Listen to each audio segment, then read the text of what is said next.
Welcome to an exciting episode of Pete vs. Anxiety. Welcome my guest today, the one, the only Baby Fox, aka Bree. Bree, how you doing today? I'm good. How are you? I'm so excited you're here today. Bree's actually a good friend of mine. She's been a supporter of the show since day one and all the other great stuff. So Bree's here to tell her own story. So Bree, why don't you tell everybody a little bit about yourself? So my name's Bree. I Pressure's spelled on, my by the full way. name. Probably should. Do what? I said pressure's on. Yeah, I know, right? The pressure is on. So I am a certified peer recovery coach in the state of West Virginia. And that actually changed this year. So I am a PRSS which is substance use dependency. And so I actually have a speciality now, which is super cool. Hey, there you go. And I've been through a lot of crap in my life, which makes me certified to do it. So I get to use my own life experience in what I do, and I'm writing a book. Hey, there you go. Do you know the title of the book is yet? So the title of the book is going to be I Choose Love Over Fear, and it's a self-help memoir. So I use my own story, and then I wrote really good questions that go at the end of each chapter that are super emotional. So they kind of hurt your feelings a little bit. Well, I guess you don't hurt my feelings. That's okay. So I won't read that book. But anyways, Don't worry, Pete. I'll read you some questions from it. Okay, you So can cry on your own. listen, okay, so Bree's here to tell her story. So Bree, whatever part of this story you want to reveal, you can share. I mean, you don't have to tell everything if you don't want to, but give everybody a little more background about what your story is about, or just jump into it, however you feel. Okay, so I come from a family of addiction and a family of non-love, I guess. So one side of my family is like full-blown addiction, alcoholism, the whole nine yards, and the other side of my family is a military family, and they're just very, I guess, closet addictions. They're also they just don't show a lot of emotion. So I kind of had a weird childhood. I had a great childhood at the start of it. My mom had custody of me. My dad got me every other weekend. My dad was a truck driver after he left the military. He was there when he could be. And then my mom actually drank like my whole entire childhood. I didn't know or realize how bad it was. Because like I had fairy gardens, had my mom garden for a living basically, and she always made sure I was at school. Like she had a great husband, the whole nine yards. It was like white picket fence suburban America until my aunt moved in. And one night my mom caught my stepdad with somebody else and put a knife through the door. And that's when we figured out that, my mom's drinking was more than just her drinking to have a good time. I remember waking up and I remember my aunt going, "You just need to go back to bed." But I vividly remember like the knife sticking out of the door and my mom crying. And I was like, "Why is my mom crying?" And she was like, "It's fine. It's fine. Like, you just need to go back to bed." Needless to say, my mom and her husband got divorced after that. My mom does not do cheaters. So, but after that, everything got really hectic. Nothing was Yeah. stable. In the course of my life, from the time that I was born until now, I have moved 46 times. Hold up. 46 times? Jesus. 46 What are you, a times. witness So protection or something? I have moved enough times that in middle school, I used to tell people that my mom was a real life gypsy, and we didn't stay anywhere for longer than 3 months. I said witness Again, protection. That would have sounded cooler, but all right. listen, my mom was like a whole witchy vibe. Like she had like all of the like cool moon and stars stuff. Like her whole living room was moon and stars. Like, yeah. But I was like, my Yeah. mom's a real life gypsy. That's why we moved so much. It's fine. But yeah, Well, that had to be and hard I though, lived. making friends and stuff too. Yeah, like every place you go, you're So like, well, I don't know how long I'm gonna be. that was the thing is I managed to stay in the same school district. Okay. So I had all the same friends. I just didn't have a stable home. Yeah. Which means that my friends did care about me and they actually cared about my well-being.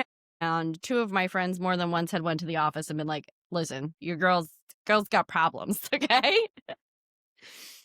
Which resulted in me having to talk to the counselor. And again, we don't feel feelings. So between my mom and my dad, both of them were like, "Oh my God, don't say anything."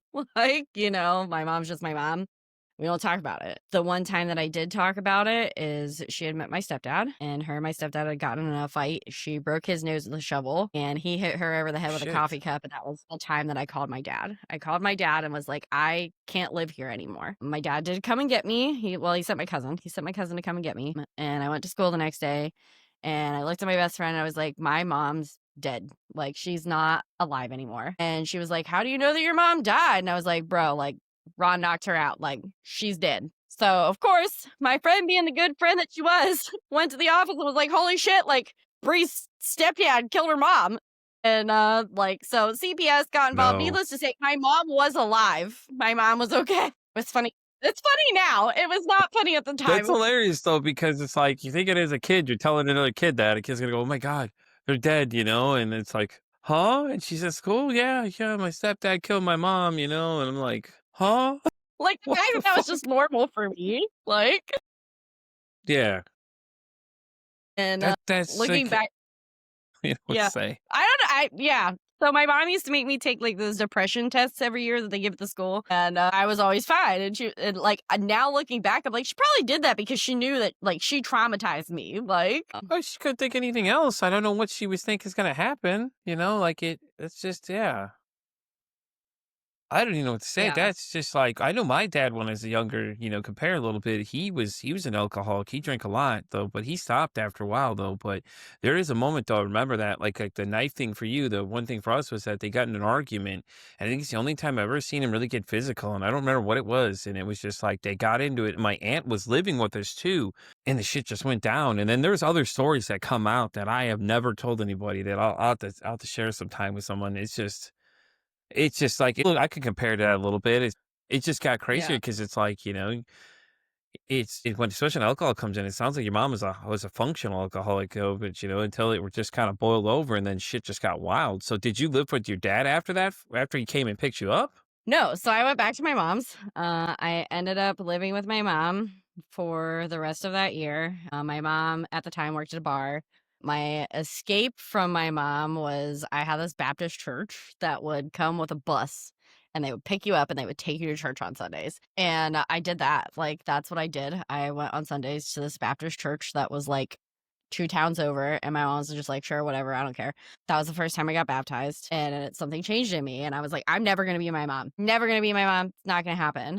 I had really good grades and everything until then, and I got invited to be a People to People student ambassador. So I got to go to 7 different countries in the summer from my 8th grade into my 9th grade year, which was amazing and a huge escape from my mom. Right. Yeah. So I spent 3 months, traveling across Europe, learning all kinds of history, getting to go to places like Normandy and the World War II Museum. I got to go to Belgium and eat chocolate. I got to go to France and go up the Eiffel Tower, like things that I will remember for a lifetime, which was super cool. The bad thing about that is I was also planning to move into my dad's, right? Yeah. So I come home from Europe and I no sooner get off the plane and my dad's like, "Hey, this is Clara. She's going to move in." And I was like, "What?" And he's like, "Well, by move in, I mean, you don't have a bedroom anymore. And we moved Clara and her kids in and we're getting married." And I was like, at that moment in my head, I was like, "Oh my God, my dad hates me. And Clara is the Wicked Witch of the West." That was the 2 things that happened for me in that moment. And everything changed after that with my dad. Like, I was very angry because I didn't like her. A lot of Is it, I is this think because you didn't now. like her, or did you not give her a chance? Was it just because you were so mad that Claire's kids took your room? You're just like, well, fuck her then. I don't care. Yeah, so I think a lot of it now, like, looking back on it, because she did try, but in my eyes, when I was mad at my mom, I was mad at my stepdad, I was mad at my dad because, obviously he moved Clara in, and she was like, "I wanna be your mom, I wanna be the supportive person, I wanna do all this," and I think in my brain, it was like, "You're not my mom," like, and I was an only child, so, like, I am my mom's only kid and my dad's only kid, so to gain siblings was a blessing and a curse for me. Like, I had always wanted siblings. Like, most of me and her kids got along. Me and my stepsister Megan had our tussles. I think it was just because we were the same age and they put us both in the same room. Having 2 14-year-old girls in the same room gets a little testy, okay? I don't know how it is for guys at 14, but girls at 14, are assholes. Like, Yeah, we were yeah, mean it's to about the each same. other. Female dominance. Me and my brother, when we stayed together for the short period of time, we'd always fight all the time, and we like wrestling a lot. We'd wrestle. There's moments where you just could hear us thought like we're gonna come through the fucking ceiling because we're just throwing each other around up there for a bit. You know, all the crazy shit we would do because we're watching it on TV. So like, well, hey, listen, hey, it says don't try this at home. Fuck it, we're gonna try it at home anyway. So we start wrestling. Oh god, there's days where we just like, and then we go to our friend's house and start wrestling too. I think one time we drop kicked one kid into the TV in the living room at my friend's house. You know, we did some pretty hardcore shit back in the day when it came to that kind of shit. So yeah, you know, about the same. Yeah. Yeah. Well, the But I reason I mean, asked I though that question is because, you know, really first to clarify is because my kids I think are feeling the same way because my wife now, me and her when she moved in, they were not or they were kind of standoffish. They were okay at first, but then that was the same thing as they were like, "Oh, she's trying to be my mom." But my wife had clarified, "No, no, I am so and so." She used her name, you know, and she yeah. said, "I'm Stacy. I'm not your mom. You have your mom. Your mom's there. I am just Stacy to you. If you call me mom by some point, that's up to you. I'm not asking you to do any of that stuff." And it's like, I wonder if that's their mindset too, because I know one of them made that comment, said, "Oh, they're trying to replace mom. She's trying to replace mom." I'm like, no, she's not. She's never said that once. She clarified that with you in the beginning that, hey, and they're about 12 and 15 at the time. Yeah. So, but they don't really talk to me now as it is because, of course, I'm the evil person, which I wasn't the greatest, you know. But I wonder if that was their mindset because Stacy hadn't done anything but just say, "I'm Stacy. I'm not your mom. Your mom, you have your mom." And she clarified that, like, your mom's there. I'm not trying to replace your mom. You know, now this is Yeah. different versus your stepmom who came in and said, "Well, I want to be your mom. I want to all these other things." It's like, yeah, I don't know if But, you like, should I go with think that. she It's a little meant too strong. good. Like, I think she meant She good, probably did, like, but because just she didn't knew. realize what she was saying to you. Yeah, like, she knew, like, my mom is not the greatest person, right? Like, she was like, "I just wanna Yeah. offer you this stable environment," and I was like, "Absolutely not, I don't like you." She's like, "I like But chaos, I fuck think you." yeah, well, I think the other side of that is, like, when I would visit my dad, like, a lot of times I ended up at my aunt's or my grandma's or my other aunts, like, I was at my dad's house, like, for holidays, like, but every other weekend Yeah. when he had me, like, I was so many other places, doing so many other things with other people in his family that it was never just really me and him, other than, like, one vacation. I remember one vacation where we went to every cave or cavern in Ohio, which was really cool, and I have a scrapbook from that because it was, like, so special to me because I was like, "Oh my god, my dad chose me." So I think for me, it Yeah. was more like, my dad's not choosing me again. Like, I think I Yeah, was no, more I could mad get at that him, feeling. so Yeah, no, I get that completely because that's how it was with our dad, though. We didn't see him much because he worked a lot. So he worked overnights a lot of times. So we didn't really see him as much. So he was always constantly working. But like, there's a couple yeah. times he disappointed us. Like, we were excited to see him and then he just didn't come. But it was like, because he had to work and then work ran late. So then he got stuck. You know, later I found out that, you know, some of those situations probably weren't just work. Dad was being a hoe back in the day. Right? You know, and it got interesting real quick. And you know, don't get me wrong, my mom on the other side wasn't an angel either because apparently she was leaving in the middle of the night to go see her now husband she's with now to go see him in the middle of the night, left us home alone by ourselves when we were asleep. So, you know, it just yeah, there's a double-edged sword there. It's entertaining as you find these things out. Yeah, definitely is. But no, I could relate to your story a lot of the ways. I mean, it's just you just wanted to spend time with your dad, and he was like all his other family members wanted to see you too, and I get that, but I think that you would have benefited more from him spending more time with you, you know, because that's what you wanted, though. Did you ever tell him that's what you wanted to do? Hey, Dad, I just want to do something with you. I don't think I did because I think I was scared. Because, like I said, my dad's like this Yeah, big bad Marine, right? Like, he's kinda my dad's kinda standoffish, like, and, I think a lot of the times, like, he didn't know what to do with me, like, because he would just be like, "You're just like your mother." Like, so and, like, their relationship did not actually, last, Dad, okay? funny story. My mom and my dad divorced, like, at when I was 6 months old, so, like, Yeah. I do not know my mom and my dad together. Like, Yeah, yeah, yeah, it makes sense. So I know you mentioned before that you've had an addiction background. What was your addiction though? so we're getting Oh, to we're getting that. into So it. Okay, what here happened we go. Here we go, yeah, guys. yeah, this is actually so I move in with my dad, right? Yeah, And I get my wisdom teeth out. So I Okay. ended up getting my wisdom teeth out. My stepsisters had all had theirs out. My stepbrother had his out. I was there for all of that. I got to watch him have the ice packs and everything and talk like this. Mine was worse. It ended up not only getting my teeth out, but I also ended up with dry socket twice. So in a matter of 2 months, I ended up with 330 Vike fives, which is Vicodin. Holy fuck. Yeah, at 17, no 17-year-old needs that many pills fucking ever. And at this time, I was like going through my goth phase. I was pissed off at my mom. I had moved out of my mom's house because she like laid hands on me, and I was like, I'm done with you. I'm old enough to make my own decisions. Moved in with my dad's. Well, my poor dad, once again, he's a great man. He's just a little naive. So he didn't realize that I was taking more and more and more and more, right? And I had went through all 3 bottles a shorter amount of time than what I probably should have. But I was taking them as prescribed, right? Because the doctor said I could take 2 to 4 a day whenever I was in pain.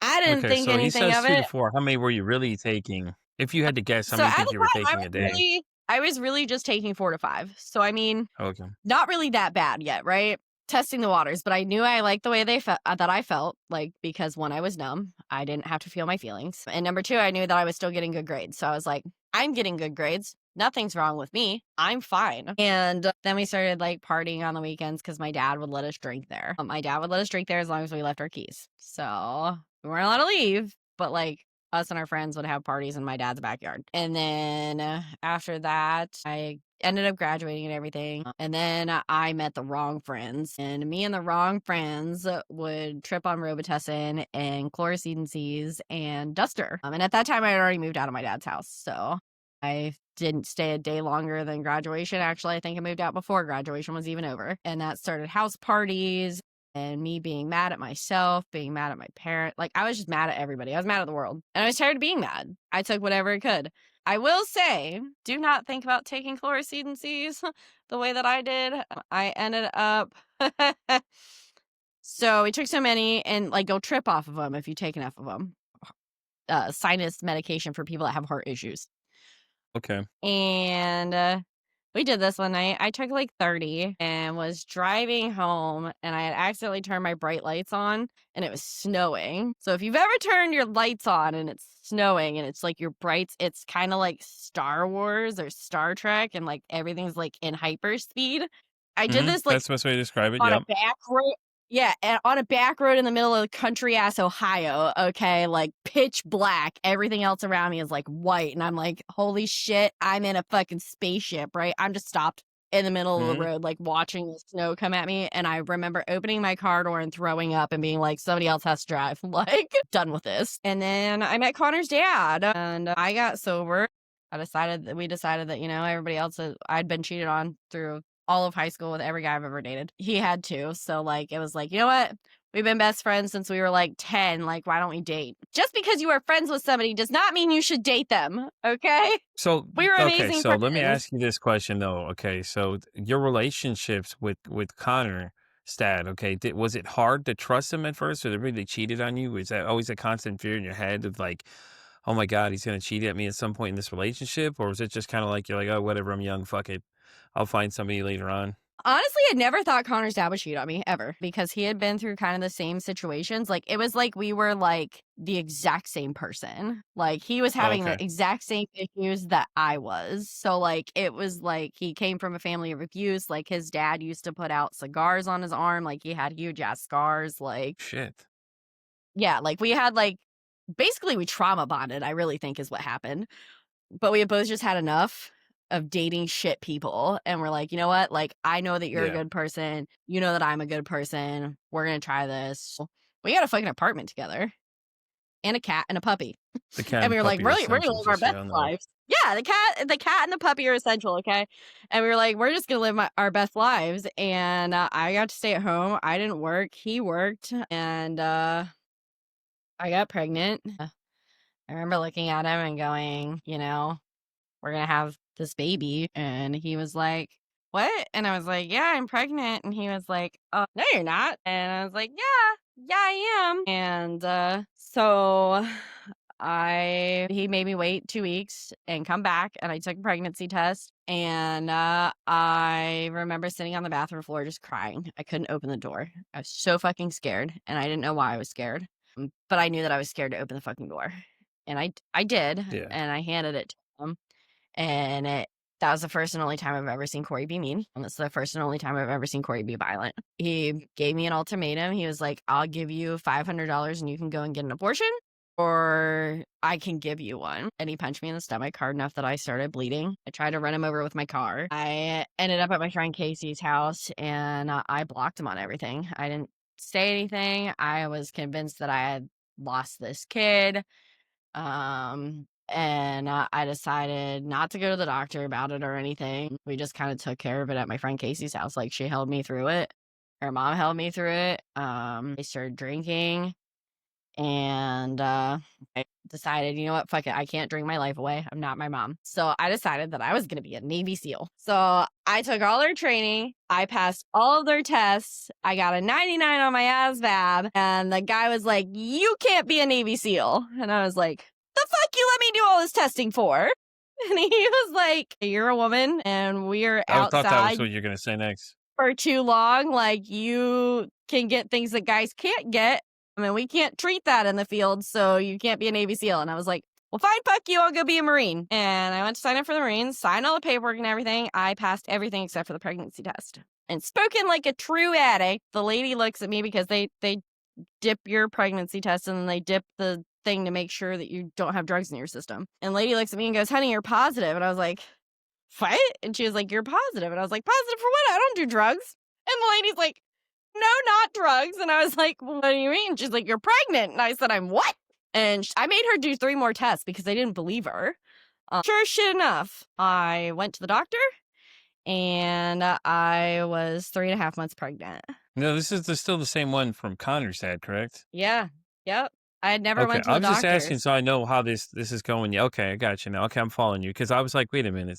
I'm trying to do the Yeah. timeline in my head of where you're at. So after the incident with Connor's dad, then you went to do all the military testing. It didn't because you already thought you lost the baby at that point. So Yeah. you And didn't I had go never to gained get any checked weight. out, which I had a yeah. never gained any Yeah, I'm weight, just had trying to my understand. period. I'm processing it through my head exactly how this is going timeline wise. It's making sense now to me. Okay. So does Yeah. okay, so let's fast forward a little Crazy. bit. Does he know who his dad is? So, I was 8 months pregnant with Connor, Okay. and Connor's dad took his own life. Shit, I'm so sorry. Yeah. Have you told Connor He about went it yet, or is he too young to tell him right now? No, so Connor knows about his dad. 2 things happened. One, I showed up at the funeral pregnant, and his Yeah. mom was like, "Wow, my son is still a lying son of a bitch," because he told them all that I stole $500 and went and got an abortion. His mom came down the day that Connor was born. She got to hold him and everything. His mom has sent letters and money. He won't ever know that side of his family because his dad is very controlling, and his sister doesn't believe me. So, which could be fixed with a paternity test, but they won't do it because I'm a liar. So, So do you still hear from his mom at all? I mean, it sounds like she's the supportive one out of the group. so I haven't heard from her and since Connor was 7. Yeah. I don't know if he's still alive. I don't know if his dad's still alive, but whenever he died, all of his friends and stuff wrote letters and sent me pictures, and like I have them all printed out. Connor knows about his dad. Connor knows what his dad did. I didn't tell him until this year, just because I didn't How old think is he he would now? understand. He's 14. He's gonna be 15. Okay, so you told me Like, okay, so I told him that his dad died and he was sick. Like, I didn't necessarily lie to him. I just didn't tell him what he was sick with. But he also had an I addiction. listen. Let me stop you right there really quick and say something to you.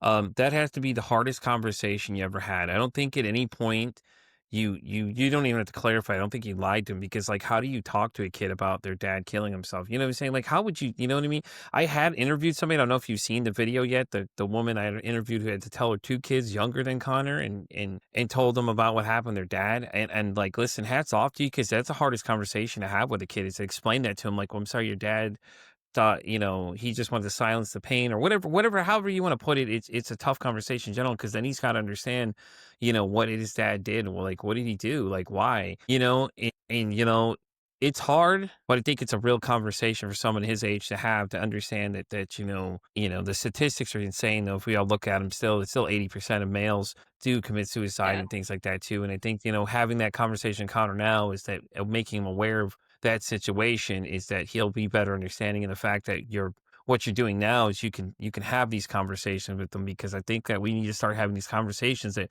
young gentleman his age because with the internet now, it's gotten worse. And I had a guest on the show named Yeah. Mr. Whiskey. I don't know if you haven't seen that episode yet, anybody go back and watch it and see. Whiskey and I were discussing it. He said that when social media really took off, 20% was the rate of young men went up for suicides for young men around Connor's age.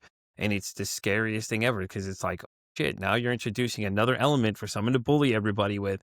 And now you have to worry Yeah. about what is happening when you're not looking. So, two things that made it easier. One, I guarantee that Connor's dad did it because of his addiction. From the looks of it, when we went and cleaned out the apartment and his truck, there was multiple liquor bottles, there was needles, like he was doing heroin. So like thankfully, I mean, Connor did go through my addiction with me, so like he understands. As shitty as that is to say, like not saying that I was the greatest parent at the beginning of his life. So one, that made it easier because he understands that addiction is a disease. And two, he's been through a lot of mental health stuff with people in my family and people at school. So he kind of gets that too. So like when he came to me this year, he was like, listen, he's like, you've always told me that, my dad was sick and that's why he died. He's like, but what was he sick with? Because my friends are asking. Because his friends want to know, like, where's your dad? And Connor always goes, well, he died before I was born. He was sick. And now they're old enough to ask questions. And I just waited for him to come to me on his own. And I was like, listen, like, this is what happened. Nobody really knows the whole story. I was like, your dad was missing for 3 days. I said, and we found him. He had shot himself in his car. I was like, and he had stuff in his system, like we know that he was using at the time. And just like when your mom was sick, I was like, he was sick too. And Connor goes, thank you for explaining it to me. It's like, thank you for not lying to me. Like, I think that was the hardest part, is to look my kid in the eye and know that he understood. Like, that was the Yeah. hard part. Yeah, I know. It's tough, man. And hats off to you. It's a tough conversation in general to have to talk to him about it. But he came and asked you about it. And all I'm gonna say is that Connor, hats off to you, man. Like you asked a question about a subject that is very hard to talk about as men. We as men don't talk about this shit enough, and we probably need to start the conversation here. So hats off to you, bud. You asked a very tough question, and mom handled it very well. And it's hard, man. It's heart wrenching to hear when you have to explain it to kids. Like what happened. And like I was referring to that one with Reshna was the name of the lady I was talking to her when she was describing it. Girl, I was like, I'm like, how old are the kids? She's like, the kids were really young too. And she's like, yeah, I'd explain it to him. But the way she explained it was masterful. I was like, oh, that's amazing. She explained it like dad had dark colors and this and that. So, but, Yeah. hats off to him though for asking, and I think with his experience of seeing the stuff around him is going to do him better though, because he'll better understand what he's looking at. And it gives him a Yeah. fighting chance. And I mean, oh God, I don't even know if I could have that conversation with somebody because it's just like, what do you say? Like, how do you even start the conversation? Well, this is what happened, and now now he knows what happened. So I don't know. I don't know, man. Hats off to you because I don't think I could have done it. It was a tough I situation really for don't. sure. Yeah. Unfortunately, my poor kid Especially has with him seen a being lot of male. death. Like, my kid has seen a lot of death. My kid's had a lot of trauma, even before he was born, obviously, because that wrecked me. He was my best friend. Like, even if we weren't good together, like, he was still my best friend. And that one fucking hurt. So, and Yeah. then I had Connor, and Connor was a traumatic birthing experience. So this kid decided that he did not want to come into this world. He flipped himself out of my birthing canal. They induced me. I Jeez. dilated 5, wouldn't dilate anymore. Ended up with 6 different epidurals. And the whole time I was pregnant with him, I had sinus infection. So that actually put balls of mucus in my lungs. Well, we didn't know that it was balls of mucus in my lungs, and I felt like I was having a heart attack. So they had to do an Jesus. emergency C-section. They had to suction Connor out of me. He had wrapped his umbilical cord around himself 3 times. He came out blue. He was 9 pounds, 9 ounces, and 21.5 inches long. So my body physically could not birth him. And he ended up coming out with a broken clavicle, and the whole left side of his face was black and blue from where they had to suction him out. Jesus. So, I mean yeah, and then he ended up being jaundiced, so we spent 3 weeks in the hospital, Yeah. and I got Percocet, and I fell in love. I fell in love with Percocet the minute that I took it because I was fucking Superwoman. They ended up giving me 50 to take home, which I knew better because I had already started like, I had already taken the pills, right? Like, in high school. So, I was like, "I know how this is gonna end for me. I have to raise this kid." I took a total of 10 of them, and then I quit. Knew I wanted to breastfeed him. I knew that I wanted to be the best mom that I could. I knew I didn't wanna be my mom. And to come full circle with my mom, a year after I had Connor, my mom decided to quit drinking. She did get sober for her grandson. And turns out my mom started having all these health issues. She ended up having high blood pressure. She had high cholesterol. She had high this, high that. Couldn't figure out what the heck was going on. So we go to this like free doctor one day. They listen to her heart and they go, "Oh, have you ever been told you have a heart murmur?" And my mom's like, "Oh yeah, I've had that since I was little." Turns out that my mother was born without her main aortic heart valve. So all of the years of drinking and using and everything else that she did kept her alive because it kept her blood thin enough to pump through her heart. So when they say everything happens for a reason and God has a plan, I guess that's true because even though I had a shit childhood because of my mother being what she was, I wouldn't have my mom if she wouldn't have done that. Like, Yeah. I probably would have never been born because my mom had used from the time that she was 16 until the time that she was 55. She had used or drank her whole entire life. So Is wild. your mom still alive or did she pass away? So I lost my mom 2 years ago. This month actually makes 2 years. Yeah. It doesn't get any easier. It doesn't. It's hard. I lost my godmother a couple months ago, so I could feel you on that one. It's tough, and then when it comes to Uh, that situation, it's like we've had several conversations on the show with other people that specialize in grief and things like that too, and it's the hardest thing ever. You know, people are always left with what do you say to somebody? Maybe you can give some advice to somebody from your own opinion. Like if somebody has lost somebody, like what do you suggest they do? I mean, it's always different from everybody, but I feel like the people that go through it probably can better understand it. Like, don't get me wrong, the experts are great, but it's better when you hear it from somebody, just a regular person yeah. saying it, you know? So, one, losing my mother was the closest I have ever came to relapsing. I didn't even think about it. I stopped and Yeah. bought 3 bottles of alcohol. I got home, in my wallet, I have a list of numbers. One of them's my sponsor, one of them's my mom, one of them's my ex-sponsor, and one of them's my dad. And I put it in the clear part where your ID should go. And I went to put my cards back in my wallet, and I saw that, and I looked over, and I went, "Fuck." And I had called my sponsor, and I was like, "Listen, this is what I did." And she said, "Why in the hell would you do that?" And I said, "This is what happened," and I just broke. Little did she know she sent my cousin to dump out my alcohol. And, I think the best thing that happened to me wasn't, like, everybody going, "I'm so sorry for your loss, blah, blah, blah, blah, blah." The best thing that happened for me was my cousin just stopping and hugging me, and her looking at me and telling me, "It's okay to not be okay in this moment."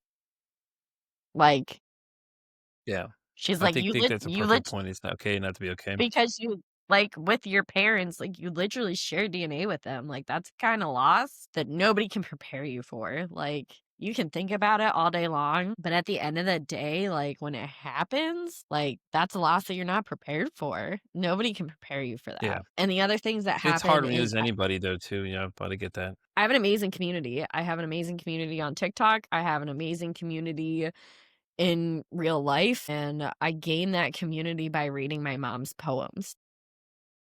Yeah. So that's how I started my TikTok. I started reading poems that she had wrote in active addiction.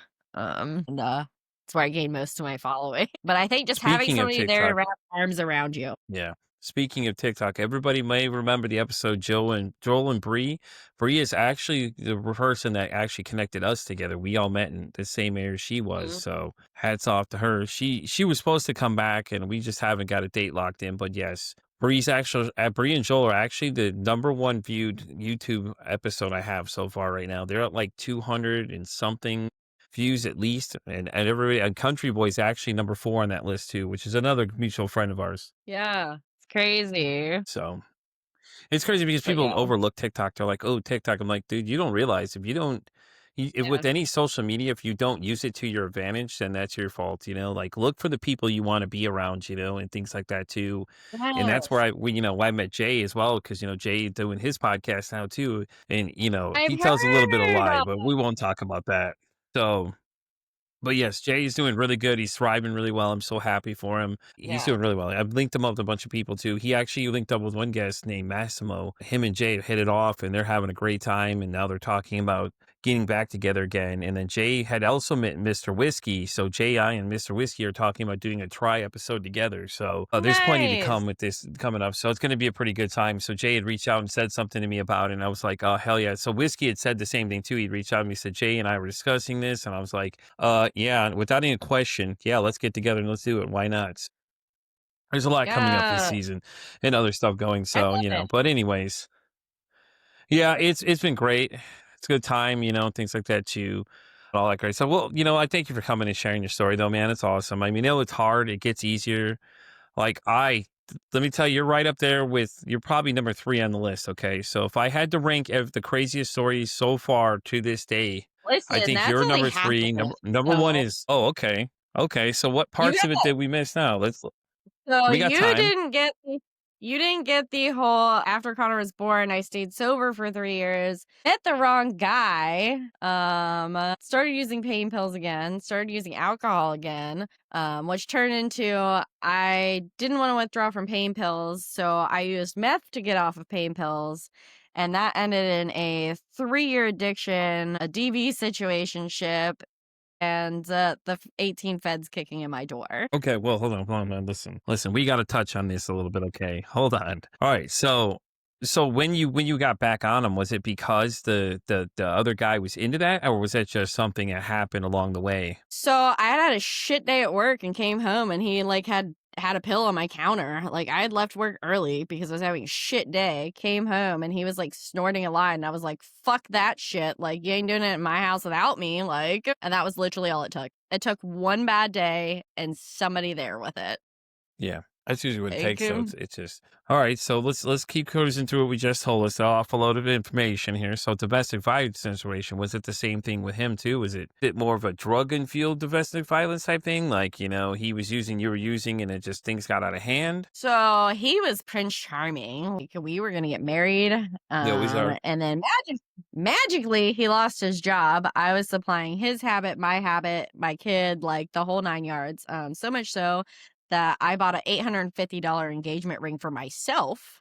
But the meth thing, like he had friends and I can't talk about all of it because obviously like it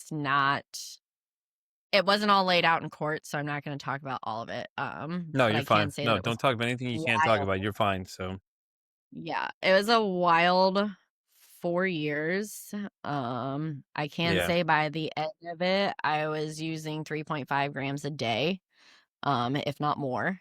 I was running from him because he had beat the shit out of me, bit the side of my face, cracked my phone over my head. I did fight for my life that time. That was the one and only time that I He fought for bit my the life. side of your face. Is that what I just heard you Yeah. say? Yeah, like Mike Tyson, the whole side of my face. And my landlord called the cops, thank God. And the cops came and he starts crying and he's like, "She beat me up." And the cop was like, "Do you really want to like admit that the 98-pound girl beat you up?" He's like, "She has bite marks on her face, bro." He's like, "You can either leave with a shredded dignity or, I can arrest you and her." He's like, "But I'm probably still not gonna arrest her. She looks way worse." Like, but I did. I ended up bruising his whole entire chest. I did end up breaking a rib. I was not taking it laying down. I had watched my stepdad beat my mom, and I was like, I'll be goddamn. It was mostly just mental abuse. It was a lot of mental abuse, so much so that like I tried to take my own life twice. And at that time, like I thought that everybody would be better off without me. Like Connor would gain a better mom, like wasn't worth anything. There was a lot of guilt and shame, one for using, but two, just how he made me feel. Yeah. He cheated on me with, like 20 different women, three of which he moved into my house. And at that point, like I was just done. Like I wanted to be done. The only good thing that man ever did was save my life. He came home, he cut me down. And then when we broke up and we got arrested, he said, I should have let you die. I was like, well, too bad for you didn't. But so I was on the run from him. I was already running from him, so I still had my apartment. Um, he he was off my lease, but I didn't trust him not to come back. So I made myself homeless. I had a backpack, my Yeah, tent, but think of your 2 changes circumstances. of clothes, You didn't wanna deal with the and hell a you're pot. dealing with versus being homeless. You'd rather be fucking Yeah. homeless at that point with all this shit going on. Yeah, so I left Connor at my mom's because I knew he was safe there, right? Like, my mom wasn't gonna let anything happen to him. She was sober. And I made myself homeless. And I was so homeless and so out there that the feds couldn't find me. So on June 5th of 2018, 18 feds busted open my door. And I was nowhere to be found. And they busted open 16 other doors looking for me, couldn't find me. Somebody finally gave them my phone number and they called me and were like, listen, I can't find you. If you turn yourself in, we'll give you PR. And I was like, all right, cool. Give me an hour to take a shower, and hung up on him. I called my friend who had already been in the feds and was like, listen, I've never been in jail in my life. I'm not going, not fucked up. At this point, I had like 2 weeks clean. And he came over with like 3 grams. I did 2 of them. I called the cops back and was like, okay, I'll meet you at this gas station at the end of this town. And they were like, okay. And I left all of my stuff with this friend. I was like, listen, they didn't get my phone when they raided. They're not getting my phone now. Take all my stuff. And I did. I went and turned myself in. I was the only person that was even remotely awake and or high because nobody had Fuck, I don't know anything. what to say at this point. Like the feds and everything else. This story just went from 0 to 1,000 real quick here. Then it's like, oh wait, I didn't tell you the Yeah. part about the feds, and you're like casually adding it in, like, oh, that's okay. Oh, but guess what? The feds came and saw me. I'm like, huh? What? The fuck? What the fuck? My God! I'm like, what So, the fuck is so going on? yeah, the crazy thing about it is, and this is another part where Oh, it no, we like left kind of becomes crazy a long time ago. This is like yeah. some Alice in Well, Wonderland type shit. Okay. this is this is where the testimonial part of my story comes in. So the day before the feds kicked in my door, right? I was laying in my tent in the middle of the night. I was cold. I was tired. I was ready to be done. And I remember just like looking at the ceiling and screaming because at this point, like I had just kind of taken my faith and my religion and just like put it on back burner and was like, hey, if I put God all the way over here, he ain't gonna see what the hell I'm doing. Um, and I remember just screaming, like, if you're still there, just fucking help me. Like, I don't care how, just fucking help me. And I think if it wouldn't have been that dramatic and it didn't happen the way that it did, I would definitely still not be sober today. Yeah. 110% I needed that kind of reality check. Oh, I'm just but I anyways, don't know what to say at this point.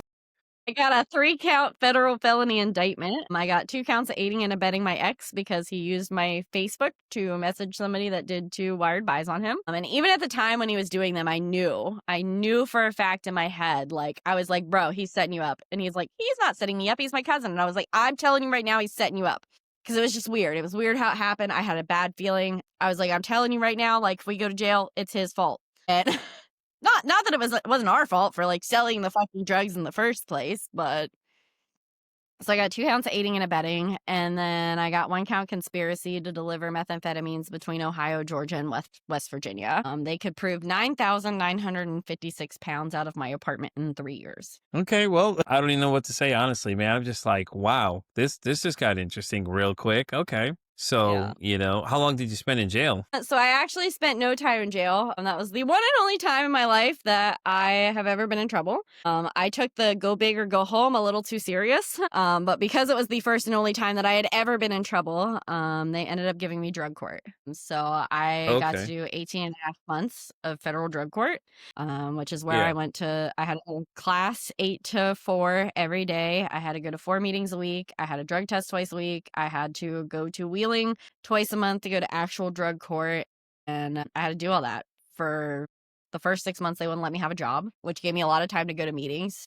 I met a lot of cool fucking people. Um, I got to do a lot of cool things. Like, I got to go to a convention. I got to go on a camping trip. I've been on kayaking trips, been to hog roasts. Like, I got to learn that recovery can be fun and it doesn't have to be just meetings and bleh. Yeah. And like, I got to In my first year of recovery, I got to host one of the largest recovery events in our area. We ended up with over 300 people and over 150 resources there to give out. I got to take peer recovery coach classes. I got to get over 350 different resources for my state because I knew two things when I got sober. One, I wanted to help people, and two, I wanted nobody to feel like how I felt. I wanted nobody to feel like they were alone. I wanted nobody to feel like there wasn't resources because there fucking is. And I worked really hard at that. I visited multiple rehabs. I visited multiple recovery homes. I visited multiple IOP places and was like, tell me what you do. Tell me what you do that helps people. Like, I want to know. Which has it made me meet a lot of freaking cool people. Like, I've gotten to meet so many cool people because of that. I've gotten to do internships. I've gotten to spend time at the YWCA. I've gotten to tour multiple rehabs.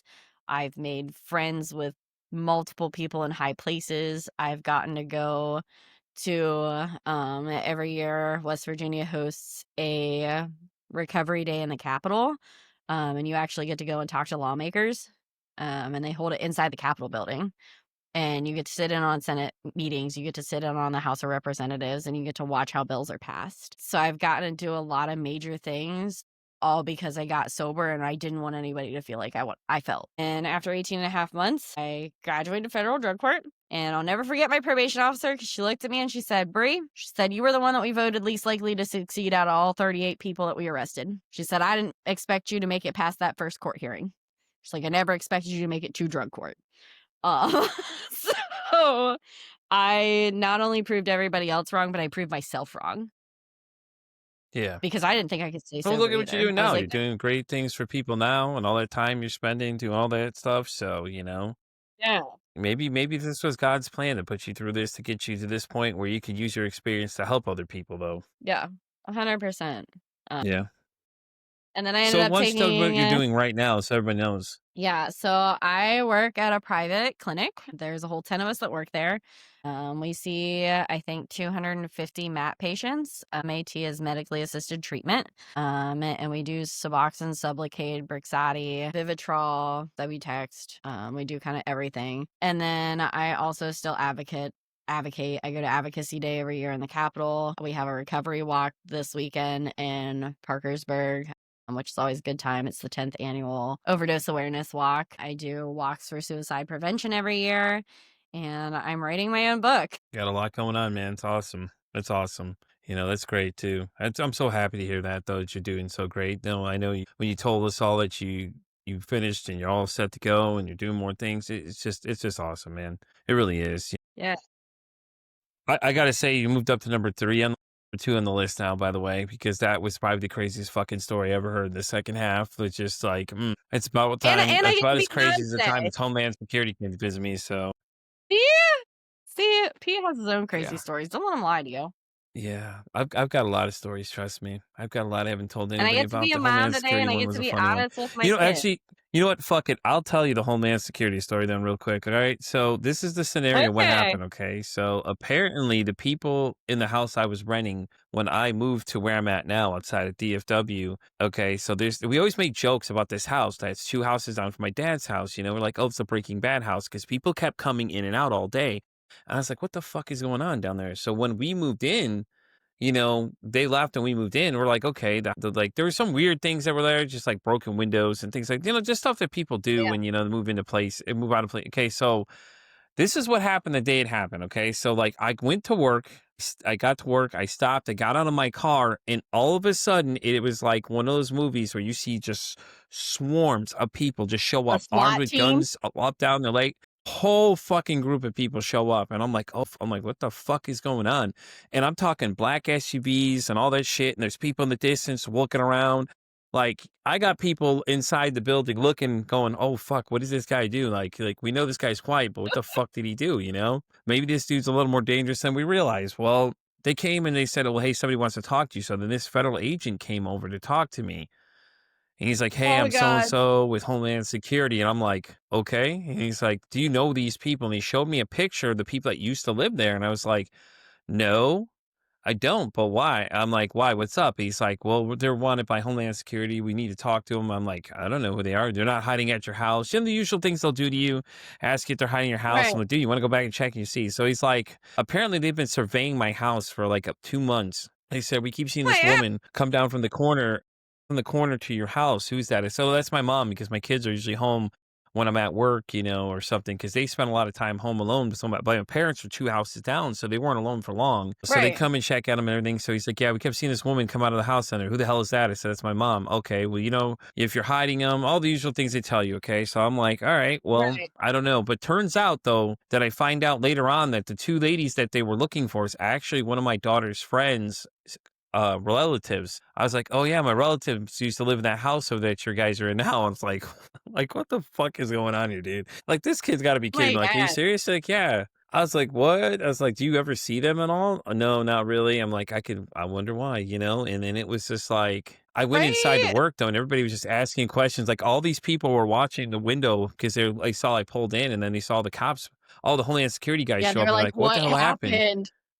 Dude, it was stories time, dude. They were asking 20 questions like, "Oh my god, dude, what happened? What did you get yourself into?" And I just kept fucking with them at first. I was like, I shouldn't have been selling those drugs out of my house, man. Like, fuck, it's a bad idea. I was running like a Yeah, McDonald's drive-through that just pulled up because, like, you have to think where the house was here, the stoop is like a little bit mhm. here, and then the street is right here. So you only have that small gap that you could pull into because these people had so many people Oh coming in. They yeah, just started tearing up the dirt, everything right there. So it was a little curve built into the dirt from where it was. So it was close oh my enough, god, and it was the craziest thing ever. And then they were like, "Oh yeah," and they're like, and everybody would just talk about it. "Hey, did you hear about Peter? Hear about the cop? Everybody that swarmed him outside in the parking lot." Like everybody was talking about this for months. They're like, "What happened?" I said, "I told you, oh dude. I my was selling god, drugs out of my house. What do you mean?" And like I was messing with these people because I'm like, I don't know. Like, I was like, it wasn't just cops. It was Homeland Security, and they're all like, "Oh shit, Homeland Security." I'm like, "Yeah, you know what that is? Yeah, those are the people. They're high up in the government. They're all freaking out, going, 'Oh God, what?' What did you do, man?" And then, everybody just kept asking, and I was just yeah, like, I don't know. yeah. It was crazy though, because like So I said, I was going to work and I didn't realize they were behind me the whole time. They were following me. There was a line of yeah, SUVs behind me they will because three for of them pulled up sure. as I pulled in. So they showed up like that and they came over and it was just some shit like you see out of a movie, man. They just showed up all surrounding me and I was like, That's okay. how it was with me, man. Luckily none of them pulled the gun out because like I just got out of the car complete confused. I'm like, okay. They're like, all right, just stay here for a second. We need to talk to you, or someone needs to talk to you. And then that's when the guy came out and he came around the corner. Oh my god. And this dude was like, this was like hardcore, like fucking, like he came in though, but I was just like, oh shit. Yeah. Oh, yeah. That's just one of many crazy stories. Trust me, y'all ain't any of this. Like the Well, first season, the first podcast I did, Pete's Corner Store. I did tell the story about the one when I was in Houston, where the lady broke the window out at the Jack in the Box I was at. Dude, she started smashing the window, and some crazy ass shit too. And then yeah. there was another thing that happened too down in Houston. I had a Listen, friend of mine. fast She worked at food another location. restaurants are not for the weak. Working in fast food, not for the How weak, about this one? I got one to top that especially one. if How it's love. about the cop that shot the kid through the window at the fast food place? He was looking through the drive-through window, saw the kid holding everybody up, going pointing with a rifle, and he shot him right through the window. Damn, There that's you a good go, shot though. right through the drive-through But no, window. so Took you him right said out through the window. you said Breaking Bad, right? That reminds me. I think the funniest part about the whole entire feds thing is I get my discovery packet, right? So they give you a discovery when you get arrested that tells you like who all told on you, everything, like all the evidence in your case. You get this packet. And in the bottom of my packet, it tells you like how much, like how pure it was, like the purity of what you were selling. So we ended up getting ice charges instead of just meth charges because ours was 98.9% pure. And when the guy handed it to me and he said that, I was like, "So you're telling me like I'm on a real life episode of Breaking Bad right now?" And he was like, "This is not the time to make jokes. Like, what? No." Yeah. Whoops. Sorry. Well, I'm just Yeah. comparing it so I understand the severity of the situation, sir. I'm Yeah, like, sorry. I I'm need just to trying to know, like, am understand I, these like, things. screwed like he is? Like, what are we talking here? I did Right. get my moment in Jesse court with Pinkman's gonna the show up around the crazy corner. ex, though. I did get my moment in Yeah. court with the crazy ex. He ended up skipping out on the DV charges because he did end up in federal prison. So he subpoenaed me to court and tried to say that it was all me. And I was like, listen, I will stand up on the stand and I will be the most honest person ever. Like, I will admit that I was his accomplice in every sense of the word. I was like, but I ain't taking his shit too. Like, and he had brought letters to court that he had forced me to write at gunpoint. Like, he had held me at gunpoint for 3 days until I wrote these letters. He was like, well, here's these letters that you wrote. Like, you admit that you got drugs from other people. And I was like, yeah, I admitted to using with other people. I was like, who cares? Like, I got drugs off them one time when he wasn't with me. I was like, that doesn't play into the factor of like, you're going to take one day off of whatever I said I was using at the house, like when we were using together. Like, that's wild behavior. And finally, like, his attorney just like was relentless. And I was like, listen, I was like, if you were held at gunpoint for 3 days, I was like, would you write down what he was saying to write or what he said happened? I said, or would you write down what actually fucking happened? And his lawyer and my lawyer, the judge, like everybody just stopped. And he just looked at me and he was like, no further questions. When I left, he stood up in federal court and screamed that I was a lying ass rat bitch. And the federal judge was like 10 and a half years. He was only supposed to get 4. He could have just went in there and been like, I did it. It's fine. And got 4 years. But the judge gave him 10 and a half for being a douchebag. Yeah. All right. Well, just took number one, but okay. I mean, that's probably the fucking craziest story ever right there. Whitney just took number two, but that's all right. We'll have to let her on the unfortunate news. But anyways, we're at the part of the show where I start asking the very important questions. This one comes in from a good friend of mine. She runs a podcast called The Shit That Goes On in Our Heads. Okay. So Bree, if your mental health Okay. had a song, what would that song be? Oh, if my mental health had a song. Honestly, the most accurate That's a song good to my question. mental health is I don't know if you've been on TikTok lately, but there's a song and it's like the voices in my head go da, da, da, da, da, da, da, da, da, da, da. I have no idea what the song's called. It's like an EDM song, but like the changes in frequency in that song legitimately is how my brain works. Thank you, ADHD. That's an interesting answer. If I wasn't ever We've addicted, had some I very also interesting. never know that I had ADHD Right. if I didn't try meth. So Right. Well, you learn things as you go, huh? yeah, All right, and an with interesting. the last question, Like Pete's been hounded by Homeland Security before. right? Listen, then now it's gonna be a new reference. Like did Pete tell you the story about Homeland Security? Is gonna be the new opener to everybody. Hey, listen, Jimmy Pete. Yeah, did he tell you about Homeland Security? Yeah, like, oh god, here we go. All right, so Bree, my last question for you as we get ready to wrap up. Laughter is the best medicine. It's fine. Oh my god, listen. Anyways, so the last question and the most important question is: if you could break the stigma of mental health, what would it be? Honestly, I think I would like I approach mental health and addiction kind of in the same way because there is a lot of stigma around both. And my favorite thing to do with addiction because I get a lot like you don't look like an addict. My number one question to people is what does an addict look like? And then I sit there and I break it down. So I go, do you feel like in the morning when you wake up, do you have to have your cup of coffee? I was like, do you feel groggy without your cup of coffee? Do you feel irritable without your cup of coffee? Are you an asshole to people? Are you one of those people that has to drink that cup of coffee at least halfway before anybody talks to you? If so, congratulations, you have an addiction. And it's kind of the same way with mental health. Like obviously mental health is different, but it's not one size fits all. And like, I think that's the important thing to realize. And that's kind of what I did with my kid recently. So like, I've been trying to talk my kid into going to therapy, right? Because men's mental health is different. I can give him all the advice in the world, but I'm not a therapist. I am specifically addiction.